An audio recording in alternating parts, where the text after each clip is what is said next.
Glória a Deus, glória a Deus. Os irmãos podem assentar-se. Queremos cumprimentar a todos com a paz do Senhor Jesus. Cumprimentar os irmãos presentes, aqueles também que estão nos assistindo pelas plataformas digitais.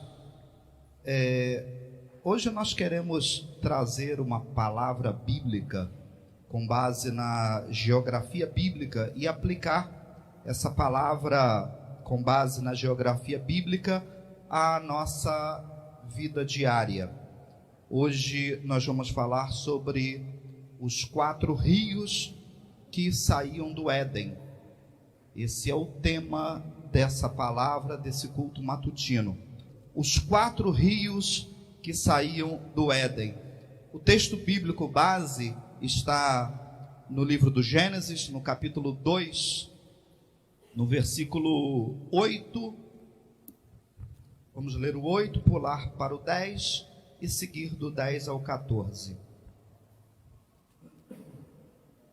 Livro do Gênesis, capítulo 2. Se você quiser, você pode acompanhar também na projeção. Livro do Gênesis. Gênesis, que significa começo, Bereshit. Esse livro que foi escrito por Moisés, histórias que Moisés ouviu por tradição oral. Capítulo 2, versículo 8, os irmãos que acharam, digam amém. Diz assim o texto bíblico, versículo 8: Depois o Senhor Deus plantou um jardim na região do Éden, no leste, e ali pôs o ser humano que ele havia formado. Vamos pular para o versículo 10. No Éden nascia um rio que regava o jardim, e que saindo dali se dividia, formando 4 rios. O primeiro é o Pison, que rodeia a região de Havilá, onde há ouro. O ouro dessa região é puro, e ali também há um perfume raro e pedras preciosas. O segundo rio se chama Gion, ele dá a volta por toda a região de Cuxi. O terceiro rio é o Tigre, que passa a leste da Síria, e o quarto rio é o Eufrates. Apenas feche os seus olhos. Vamos orar. Deus, muito obrigado por essa introdução à sua palavra, e pedimos agora que o seu Espírito nos guie em tudo quanto vamos tratar, ó Deus. Senhor, que a sua palavra possa ser rema, possa ser palavra viva, possa ser palavra que penetre até a divisão da alma e do espírito, entre juntas e medulas, ó Deus, e discerna os nossos pensamentos e as nossas intenções, que ela de forma nenhuma volte vazia, mas que ela chegue em nós e faça tudo o que lhe convém. Pedimos isso em o nome do Senhor Jesus. Glória a Deus. Os 4 rios que saíam do Éden, Ju. O texto bíblico diz que quando Deus plantou o jardim na região do Éden, porque o nome do jardim não era Éden, mas ele se localizava numa região que se chamava Éden. Às vezes, esse cantinho de Bíblia, às vezes nos confunde, né? O jardim do Éden, mas não era propriamente, irmã Teresa, o nome do jardim, mas o nome da região onde estava o jardim. E Deus teve o cuidado de irrigar, de fertilizar aquela região, fazendo com que passasse ali um rio caudaloso, um rio volumoso, de forma que quando esse rio passava pelo jardim, ele se dividia em 4 afluentes, em 4 braços, em 4 outros rios. Não era propriamente afluente, porque afluente é aquele braço que deságua no rio, mas esse rio, ele desaguava, ele se separava em 4 outros braços. Veja que as pesquisas recentes a gente sempre soube do Eufrates, a gente sempre soube do Tigre, mas por muitos anos não se sabia onde se localizava o Pison e o Gion. Até que em 1990, dois cientistas, Farouk El-Bazar, da Universidade de Boston, enquanto eles estudavam fotos de satélite, irmã Ângela, eles descobriram um curso dos rios que se dividia do Tigre e do próprio Eufrates. Passou-se então a entender que esses rios possivelmente, essas fotos de satélites, possivelmente indicavam esses dois outros rios, o Gion e o Pison. Pois bem, Deus, ao plantar o jardim, ele irriga, ele fertiliza aquela terra, fazendo com que esses rios se dividissem lá no jardim. O Pison, o Gion, o Tigre e o Eufrates.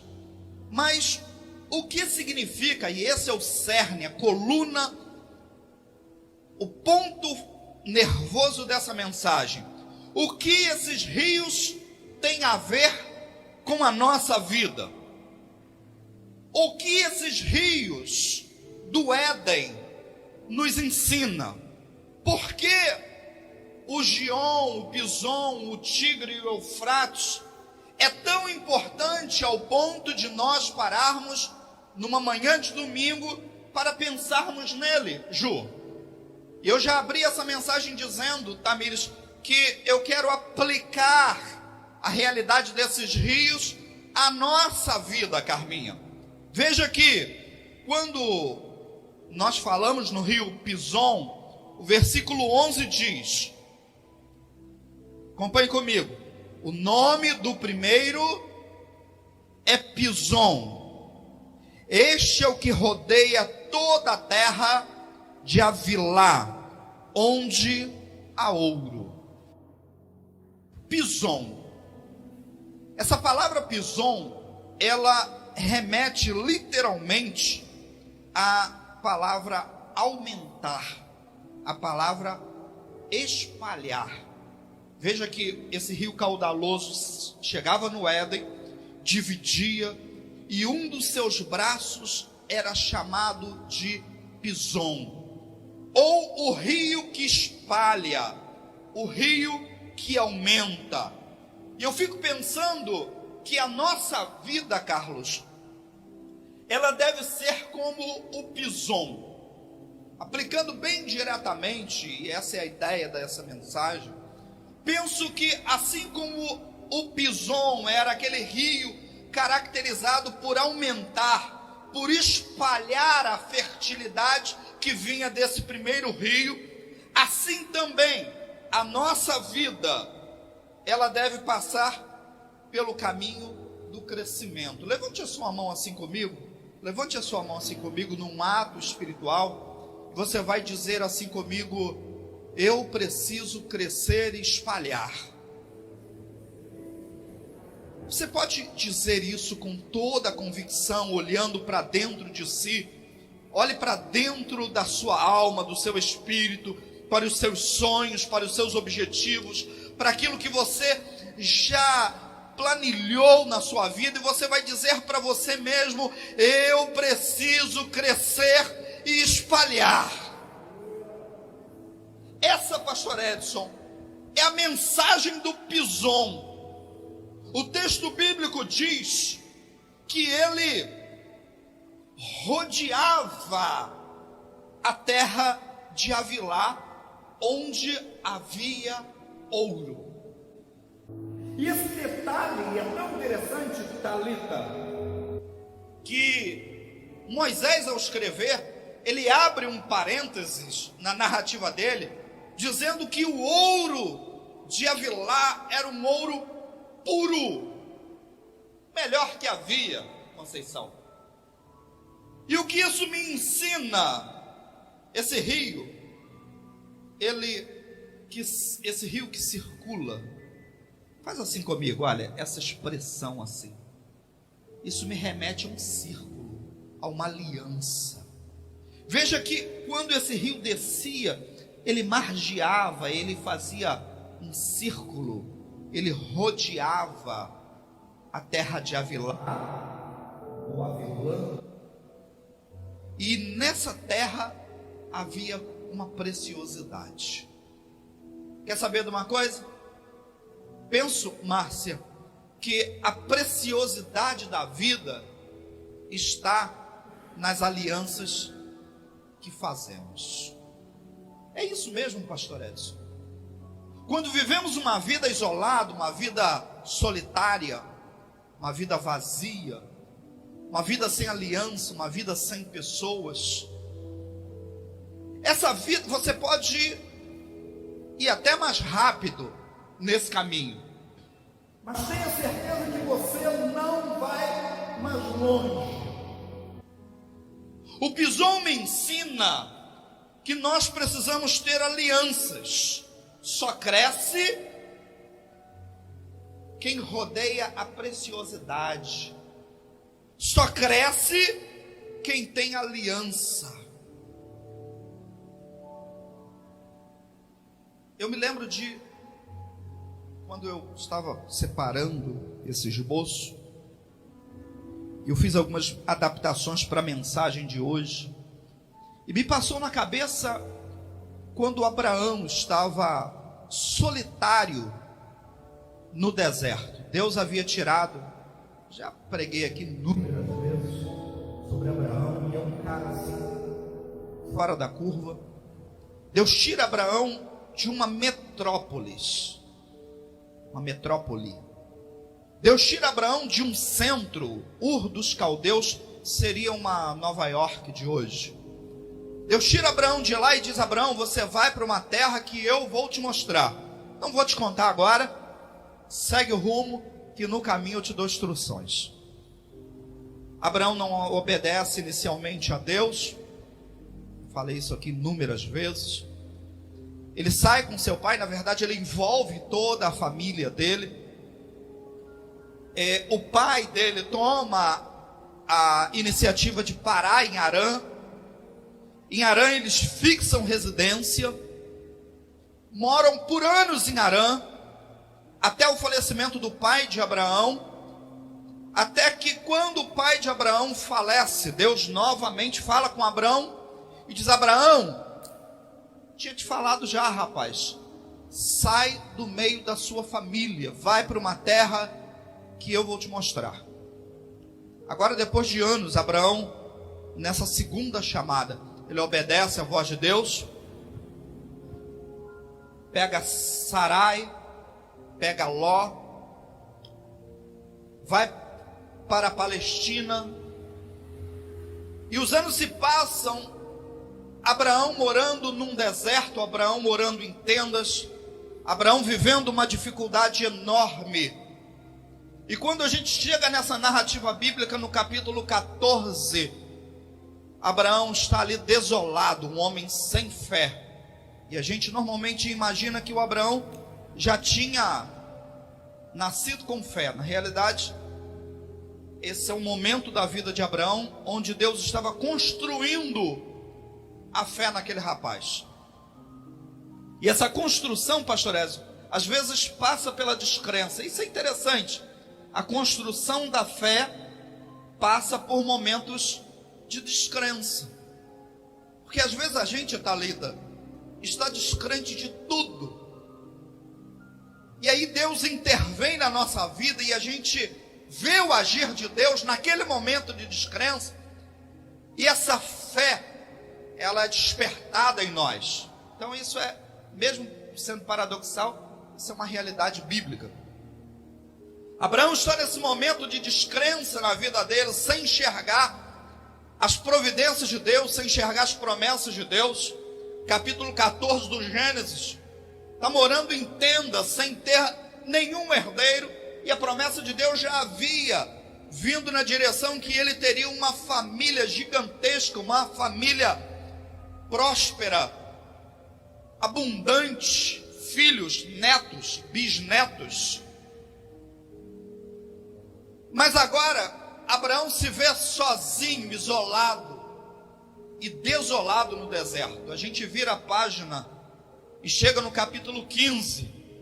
E Abraão começa um momento de murmuração, dizendo: Deus, estou aqui no meio desse deserto, cheio de medos, cheio de traumas, olhando para tudo aquilo que o Senhor prometeu e não enxergando nada daquilo que o Senhor prometeu para a minha vida. Senhor, tantos anos se passaram, eu não tive nenhum filho. Tudo que eu tenho aí, aliás, ainda seria, um momento à frente, o filho da Agar, o Ismael. Mas Abraão está se sentindo ali isolado. E o capítulo 15, versículo 17, consegue colocar aí, Aninha? Gênesis 15, 17 e 18. O Jupolar, e Deus vem agora falar com Abraão e diz: Abraão, sai da tua tenda. Sai da tua tenda, Abraão. Sai da tua tenda. E eu imagino, Milena, que o Abraão sai da tenda e quando ele chega, ele olha. Imagina, Seição, que coisa fantástica que deveria ter sido a visão do Abraão naquele deserto escuro, enxergando todas as constelações, aquela noite escura, onde as estrelas brilham mais. E o Abraão começa a olhar aquele céu maravilhoso. E Deus diz para o Abraão: Abraão, a sua descendência será assim. Sou eu que estou pactuando com você. Olhe para cá. Eu não estou desviando o assunto, eu ainda estou falando sobre o Pison. Mas dentro desse entendimento, dessa aplicação, eu preciso fazer você entender que para formarmos aliança, a maior aliança que temos, Maurício, é a aliança com Deus. Que não adianta nós nos alinhavarmos ou aliançarmos com pessoas que não podem nos dar nada, Ju Alvarenga. Porque é Deus, Elisete, que provém tudo para a nossa vida. Deus, nesse texto, ele diz: Abraão, sai da tenda, olha as estrelas, eu vou fazer a sua descendência assim. E eu não quero perder esse time que está vindo aqui, porque às vezes a gente fica muito dentro da tenda, sabe? Às vezes a gente não consegue enxergar, não consegue aumentar, crescer, porque a gente se isola dentro da tenda e a gente imagina que o teto da tenda é tudo o que existe, se é que você está me entendendo. Deus está dizendo para o Abraão, Milena: Abraão, sai para fora. Isso é redundante, né? Sair para fora é uma redundância maravilhosa. Chega do lado de fora da tenda e olha para o céu, porque você vai ver mais do que o teto da sua tenda. É preciso ter essa visão, é preciso enxergar dessa forma. É preciso, às vezes, a gente deixar a tenda, o conforto, deixar aquela zona de conforto, pastor Edson, e dar o pé, se arriscar, se expor ao perigo, para que a gente contemple que há uma constelação e Deus pode fazer o nosso futuro da mesma forma. Se você está entendendo essa vibe, essa visão, levante a sua mão e dê um glória a Deus aí. Meu querido, Deus fez mais, Tamires. E é o texto que a gente vai ler agora, 17 e 18. Deus diz: olha, Abraão, eu vou fazer um pacto com você. E olha. Preciso explicar isso para a gente entender Gênesis 15, 17 e 18. Havia um costume entre os orientais de se pactuar alguma coisa. Como era o costume entre os orientais de assinar um pacto, de fechar um compromisso.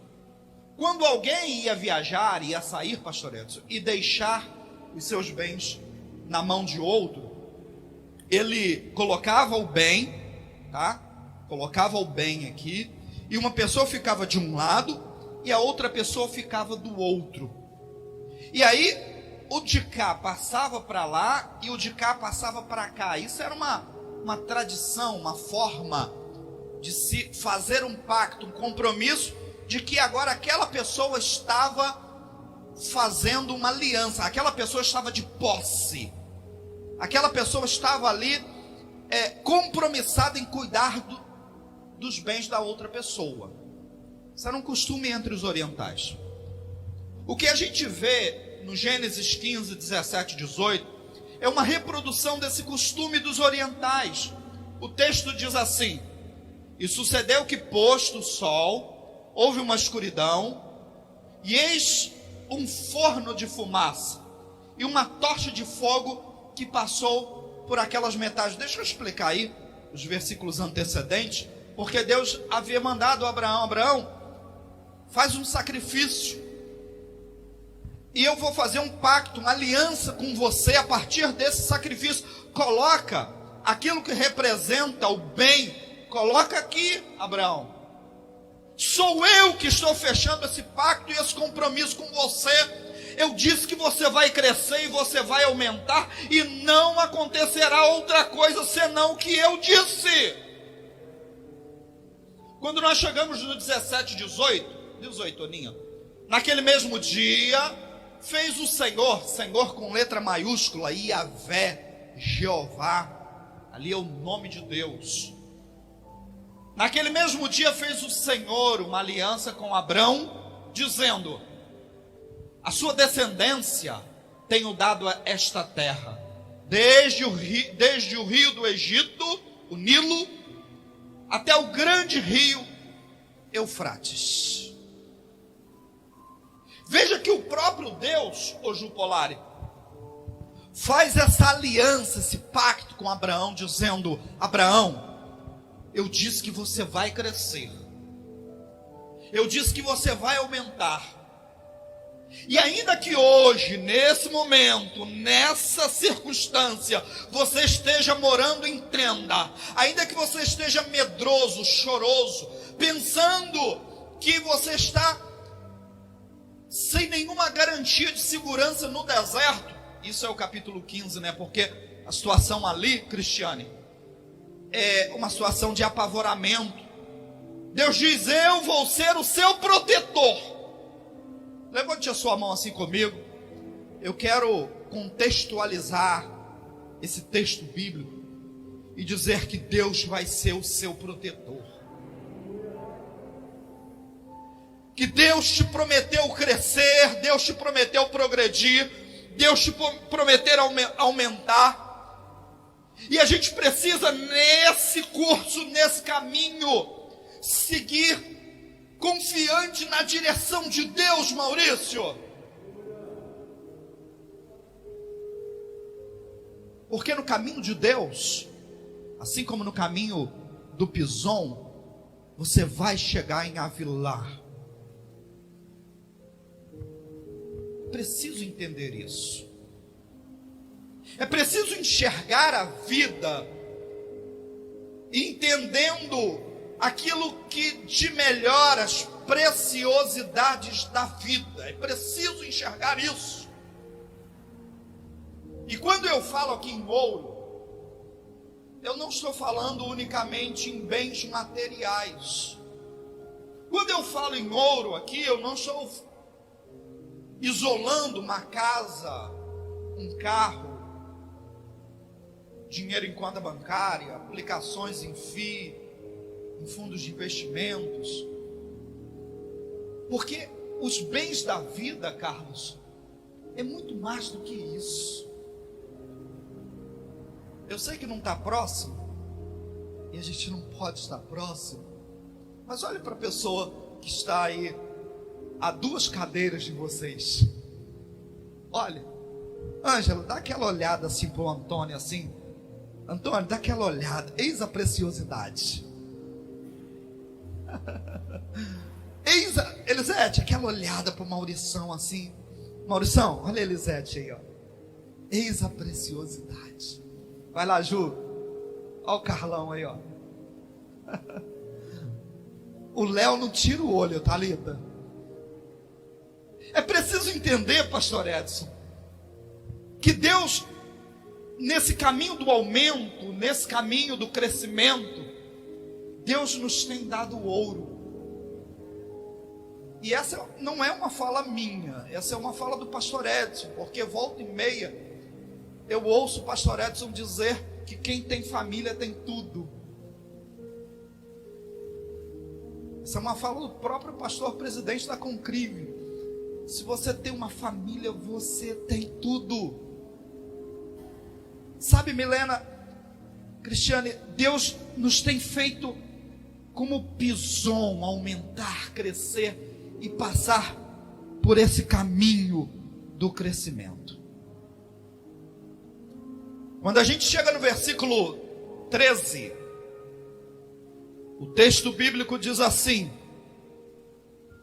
e o nome do segundo rio é Gion, e esse é o que rodeia a terra de Cush. Gion, entendeu nada, né? O nome do segundo rio é Gion, e ele rodeia toda a terra de Cush. Cush, a antiga Assíria. Havia toda uma tradição, eu não estou dizendo que isso seja real, tá? Mas havia toda uma tradição de que em Cush estava a palavra de maldição. Havia toda uma Caim, e por que isso? Porque o texto bíblico diz que Caim, ao ser amaldiçoado, irmã Laura, ele foi para a terra de Cush, ele foi morar em Cush. E lembra que Caim recebeu uma marca, e Deus disse: olha, eu estou te separando, ninguém vai conseguir te matar. Caim, você vai ser o cara imatável. Artigo 121 não vai se aplicar a você, tá? Não é que ele não ia morrer, mas há uma maldição que é lançada sobre Caim, e Caim vai para a terra de Cush, e a partir daí há toda uma tradição de que Cush seria a terra da maldição. O texto diz que o Gion rodeia toda a terra de Cush. Mas o que significa Gion? Escute, olhe para cá.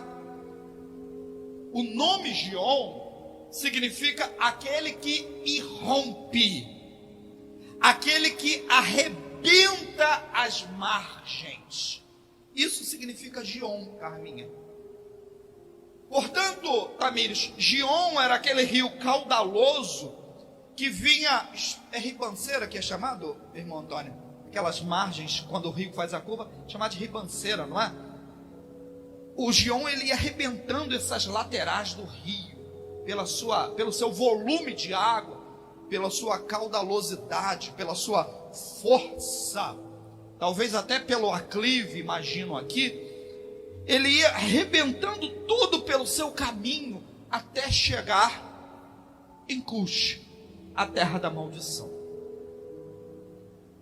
E como nós aplicamos isso à nossa vida, em abril de 2021, o que nós entendemos é que a nossa vida não pode estar paralisada em traumas do passado. A nossa vida não pode ficar paralisada naquilo que já foi um sofrimento. A nossa vida não pode estar estacionada naquilo que já foi um problema. Esse rio, ele vem, irmã Conceição, para estourar as suas margens, para irromper, para arrebentar. E ele chega na terra de Cush. Olhe para cá, por favor. O que eu entendo pelo Gion é que a nossa vida, Elisete, deve ser como Gion, rompendo e estourando até chegar naquilo que já nos fez mal, sabe? Já houve um momento na minha vida, na minha imaturidade, quando a gente é novo é assim, não todos, mas eu era, de que quando surgia um problema, eu lembro bem que lá no meu início, no início do meu casamento, quando surgia um problema, eu me isolava, e eu fugia daquilo, eu bloqueava isso psicologicamente, e eu fingia que aquilo não tinha acontecido. Eu era um tipo de pessoa, Márcia, que não encarava as situações, que fugia das situações. O que o Gion me ensina é que eu preciso encarar aquilo que me faz mal, e eu preciso romper com isso. O Gion me ensina que eu tenho que enfrentar as situações difíceis da vida e não fugir dela. Preciso ir para cima, preciso encarar. Um tempo desses eu estava ouvindo uma palestra de um psicólogo, e ele dizia como não ter medo. Como não ter medo? Enfrentando o próprio medo. É assim que a gente não tem medo. Porque se aquela situação me paralisa, se aquela situação me traumatiza, Joyce, como eu soluciono esse problema? Como eu acabo com esse medo, com esse trauma? Fugindo dele? Fingindo que ele não existe? Fingindo que está tudo bem quando está tudo ruim? E nós, olhe para cá, por favor. Nós, crentes, espiritualizamos o comportamento daquela mulher que disse para o profeta: está tudo bem. O profeta perguntou para ela: mulher, está tudo bem? O filho dela tinha morrido, não tinha comida em casa. E ela vira e fala: está tudo bem. E a gente bate palma para ela, nós crentes, batemos palma para ela: olha que bonito, ela disse que está tudo bem.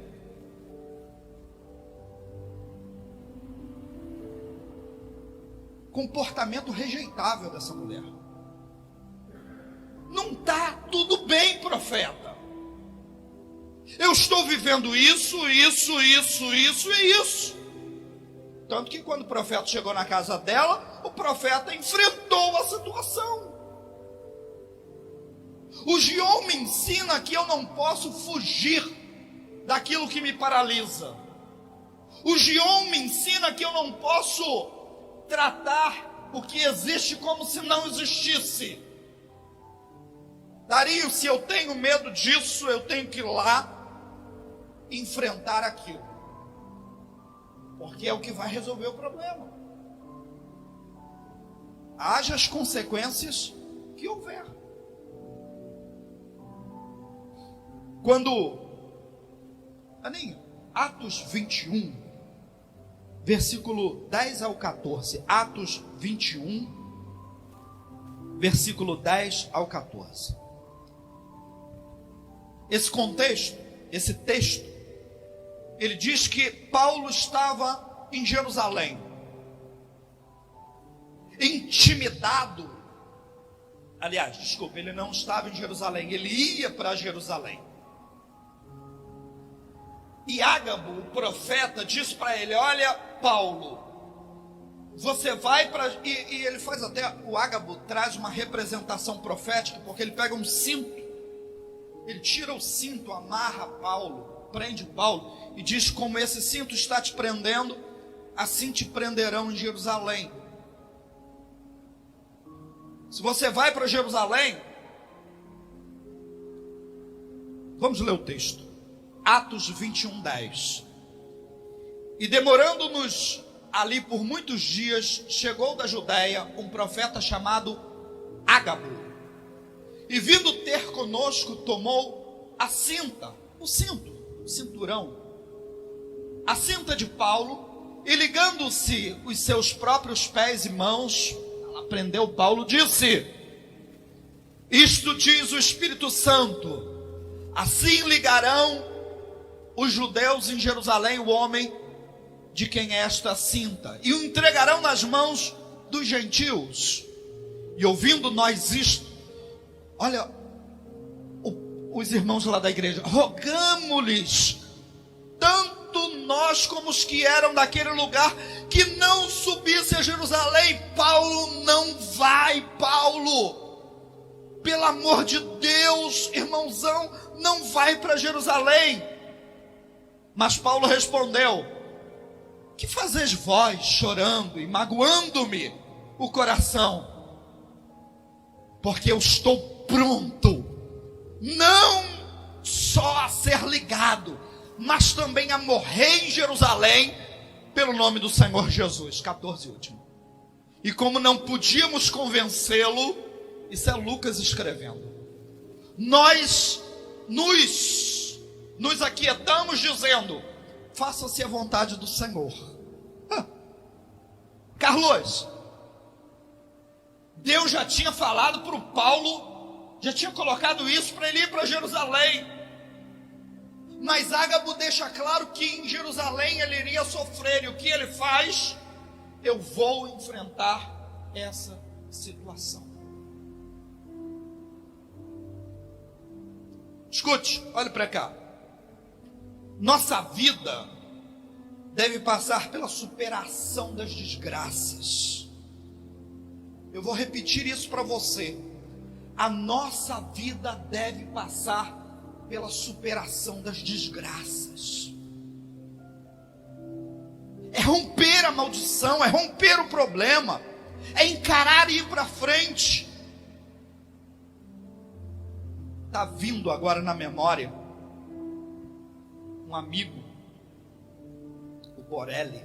Deixa eu citar aqui o nome dele, porque vocês não conhecem. Borelli era um amigo técnico em informática. E eu lembro que uma vez eu fui lá e o Borelli disse: Humberto, você não repara a minha oficina, tá? Senão, porque olha, eu sofri uma ação na justiça do trabalho, e o meu ex-empregado me tirou tudo que eu tinha. Por isso que eu estou assim, lapidado, sem nada aqui. É por isso que eu estou vivendo nessa dificuldade toda, porque o fulano me deixou pelado. 2 anos depois, eu voltei no Borelli. E eu lembro, Thalita, que o intervalo foi de 2 anos. E quando eu cheguei lá, sentei e falei: ô Borelli, quantos anos, cara? Ele disse: Humberto, não repara, a minha oficina está assim, porque eu sofri uma ação na justiça. E aquele empregado, você conheceu há 2 anos, me deixou. Gente, a vida é feita para a gente superar os percalços.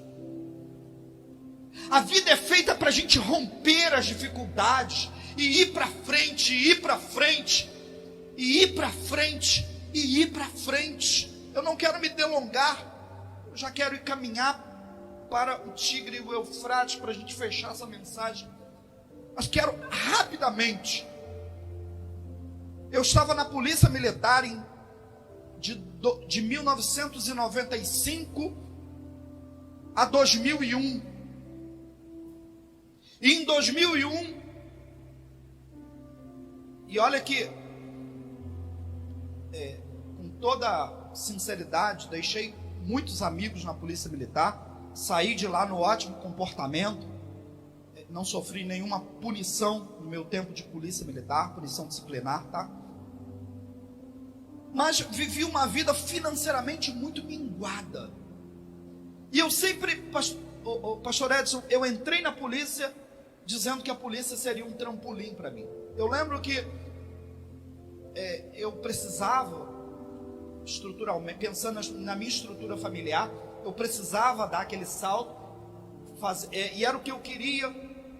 Mas quando eu entrei na polícia, eu falei: isso aqui vai ser uma fase na minha vida. Em 2001, eu resolvi deixar a Polícia Militar. E as pessoas diziam: Humberto, você é maluco deixar o garantido para ser vendedor de filtro de água.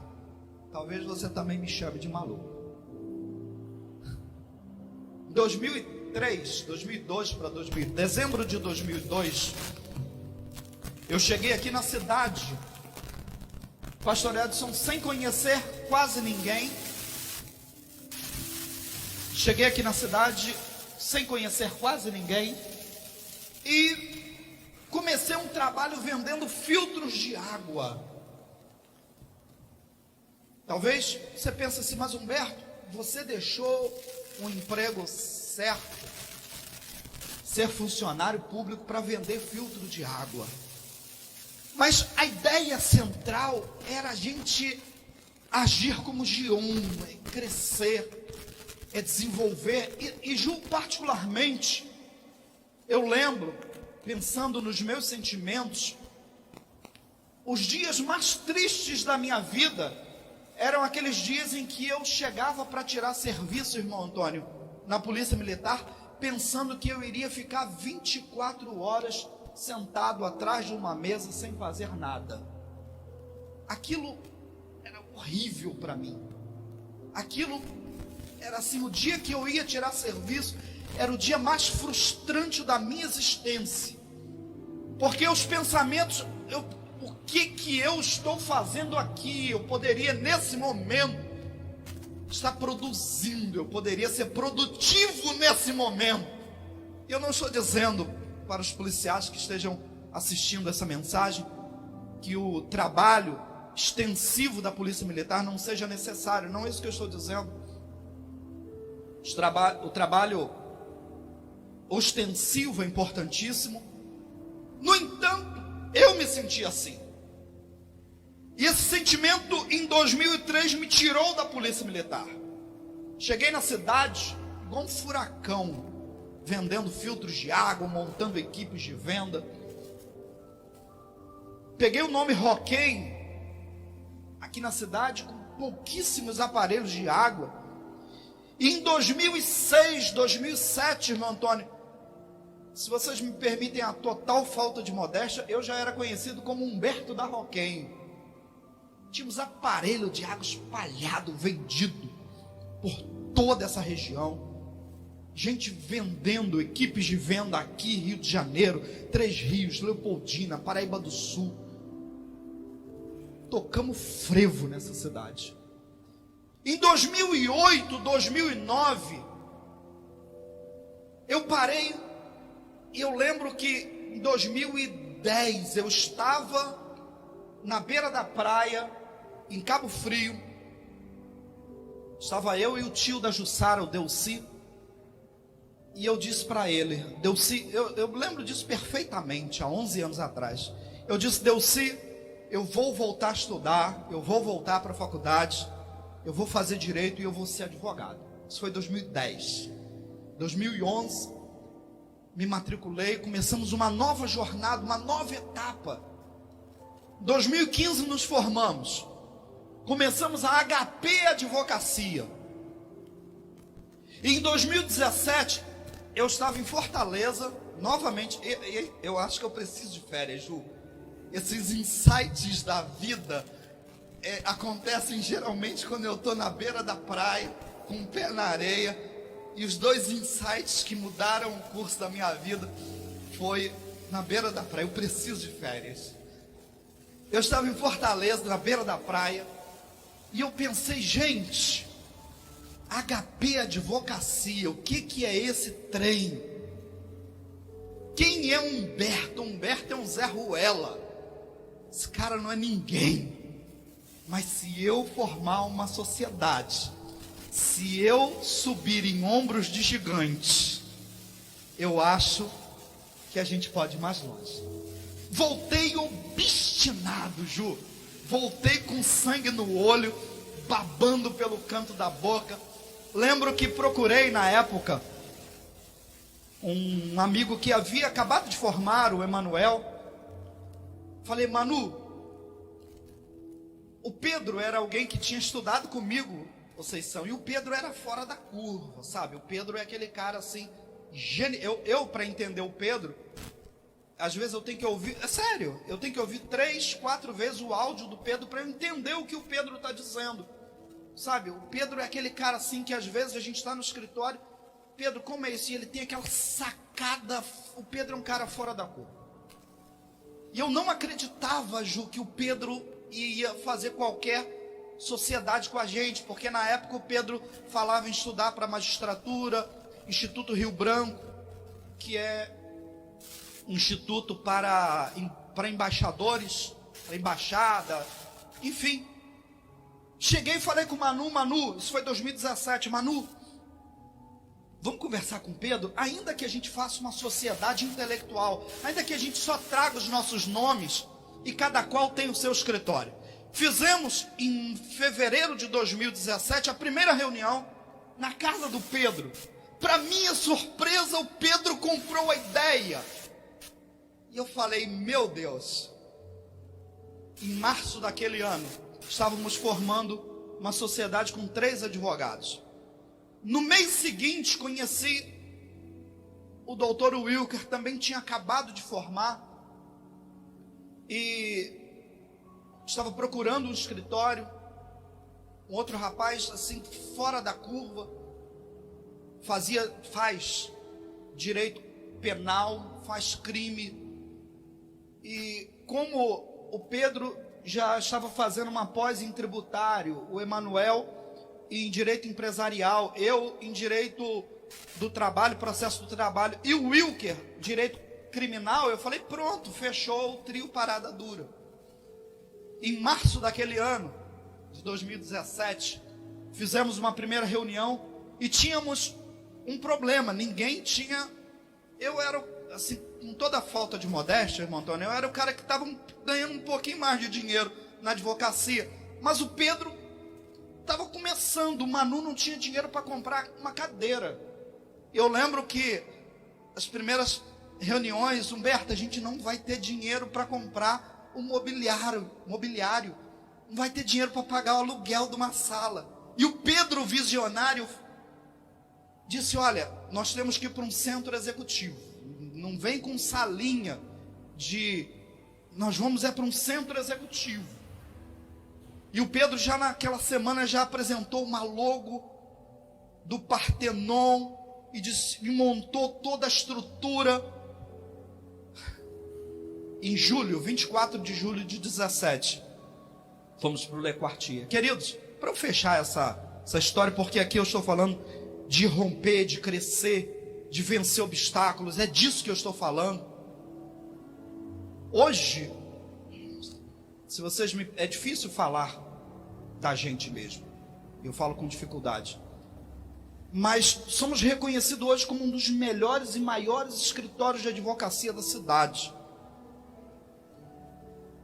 Não quero parecer, eu estou tentando escolher aqui palavras aqui, porque não quero parecer arrogante, mas no final do ano passado, eu cheguei no escritório e a Aninha, uma das nossas estagiárias, virou, Humberto, você viu uma lista que saiu? Porque saiu uma lista num site da cidade, e ela falou, olha, eu estava procurando o nome dos 10 melhores advogados da cidade, e o seu nome apareceu entre os, eu falo isso avermelhado, irmão, o seu nome apareceu na lista dos 10 melhores da cidade. E eu segurei o queixo. E fiquei pensando, gente, fiquei pensando lá em 2001, quando eu saí da polícia, e eu ouvia colegas dizendo: você é maluco, você é doido. Esses meninos que não tinham condições de comprar uma cadeira em 2017, hoje estão ganhando 15, 20 mil reais, cada um. O que eu estou dizendo para vocês é que nós podemos ser como Gion e não ficar preso àquilo que paralisa, aquilo que estanca a nossa vida.